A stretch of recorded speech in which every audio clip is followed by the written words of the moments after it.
HIV, the virus that causes AIDS, is very scary. We're so afraid of it, sometimes we pretend it's not there. We ignore it. We carry on as if it can't touch us. We're not bad people, we're just scared because we can't make this boogeyman go away. Yet. The children of Bryan's house are scared too. But they've learned that the HIV monster isn't half as frightening when you face it with love. Here in this house, there are no strangers. Children are laughing, tiny hands spreading the truth. Here in this house, safe from the dangers, no one is misunderstood. The music keeps playing. Here in this house, the guests are arriving, not to comfort survivors, but to cheer on the surviving. Bryan's house is a remarkable warrior in the fight against HIV. It embraces children and families affected by HIV/AIDS with compassion, love, and some very practical services. I can't say enough for what Bryan's house does for the women and children who have been so impacted by this virus. It does very practical things. It provides formula and diapers. It provides child care. It provides respite care. It provides a safe home for these children. It provides the education and the support that these women and these children need. And they need so many things. When Bryan's house opened its doors in November 1988, there were no services for women and children infected with HIV disease. Nothing. Nowhere to turn for child care or support. Today, Bryan's House Child Care and Family Support Services are models for similar programs across the country. It is very easy for you to come down and see the direct care that we do. Everything from the daycare, which is crucial to keeping these families together. That is our primary goal. And then also our respite, that is if a child's parents are sick or they are too sick to be staying in the home. We do offer that round-the-clock nursing care that is so crucial to so many of our children. And then, of course, our foster or our in-house care where the child actually residentially lives with us.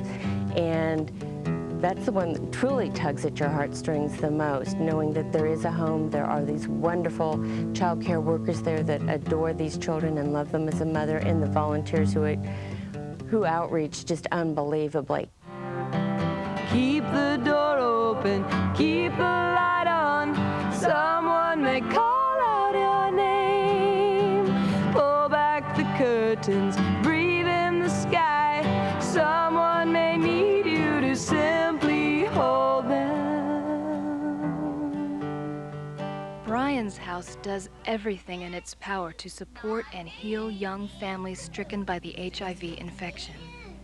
It connects families with a network of information and referral services, transportation, support groups, and community education programs. It offers medically managed daytime care to as many as 34 children and can sleep up to 17 children overnight. While similar programs across the country discontinue services when a child reaches age 6 or 7, Bryan's house extends its free care to children up to age 11. Here in this house, so much like the world, a dance is unfolding. I believe it's called life. The numbers of HIV-infected women and children grow daily, and medical advances now improve and extend the lives of those infected with the disease that causes AIDS. These circumstances mean more and more people will need Bryan's house in the years to come. To help children face a future with HIV, Bryan's house has begun a sophisticated childlike program. It will help us deal more with the emotional component of HIV infection and how to prepare young children for that. We ask a lot of our kids. 93% of HIV-infected children are developmentally delayed. in one or more ways. And through the Child Life program, there is a developmental plan for each child, and addressing the special needs that each child has for assistance, occupational therapy, counseling, physical therapy, speech. So the whole child is important, not only as that child and that helping that child get a fair start, but helping each child deal with whatever the issues are in the particular family. Oh, here in this house, nothing's taken for granted, and each day is a gift offered with love to you. In Bryan's house, they've learned that love, life, and laughter are as critical to the survival of the children as the medications they take. And Bryan's house counts on many wonderful volunteers to give the children healthy doses of TLC, whether they laugh in the playground, paint in the kitchen, or sing soft lullabies in the nursery. The volunteers at Bryan's house reap the rewards of giving.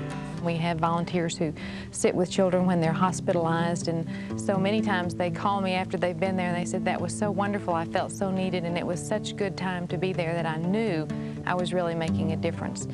So they feel like that really gives them a lot in return for the time that they spend with the children. Bryan's house is a wonderful, compassionate response to a heart-rending need.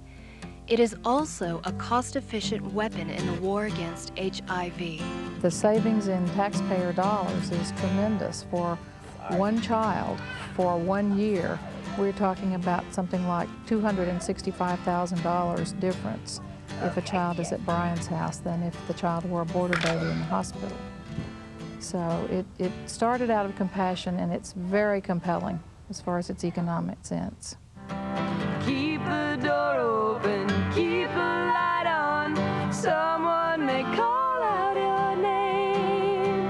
Pull back the curtains, breathe in the sky, someone may need you to simply hold them.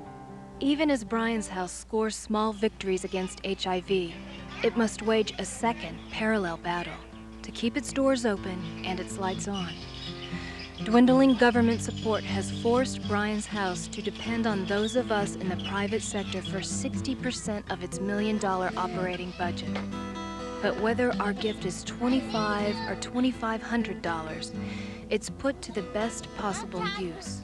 What I'd like for you to understand is that by you giving dollars to us, you are basically contributing to the care of a child that really has no hope. A child that without Bryan's house could not take, this is hard, could not take care of himself and would die very young. But at Bryan's house, we've been able to do a lot of things, and that is we've been able to provide longevity for those children. We've been able to provide love for those children, medical care for those children, and put them in an environment that makes life enjoyable. Whereas without this, life would be very short-lived for those kids. So by you contributing to Bryan's house, you're giving directly to those children. You're giving longevity and life to those kids. And this is about the only place that I know of you can do that. The children of Bryan's house don't care if we give money, food, or diapers, or if we simply rock them to sleep. It all feels like love to them.